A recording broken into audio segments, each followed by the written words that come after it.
मित्रांनो, काल 9 जूनला नरेंद्र मोदी सलग तिसऱ्यांदा पंतप्रधान पदाच्या शपथ घेतला. शपथ घेतल्यानंतर पंतप्रधान नरेंद्र मोदींनी शेतकऱ्यांसाठी महत्त्वाची धडाकेबाज निर्णय घेतला आहे. नेमका कोणता निर्णय घेतला आहे ते जाणून घेण्यापूर्वी तुम्ही आपल्या चॅनलवरती पहिल्यांदा आले असेल तर चॅनलला सबस्क्राईब करा आणि बेल आयकॉनला प्रेस करा. आपल्या चॅनलवरती तुम्हाला असाच नवनवीन व्हिडिओ भेटत राहणार आहे.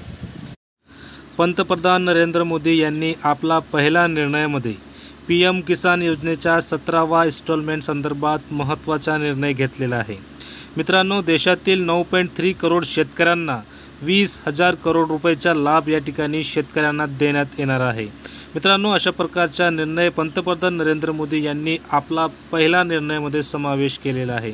त्यामुळे शेतकऱ्यांना आता 20,000 करोड रुपयाचा लाभ या ठिकाणी शेतकऱ्यांच्या थेट बँक खात्यात जमा केले जाणार आहे. तर मित्रांनो, अशा प्रकारची महत्त्वाची अपडेट होती. व्हिडिओ आवडल्यास व्हिडिओला लाईक आणि चॅनलला नक्की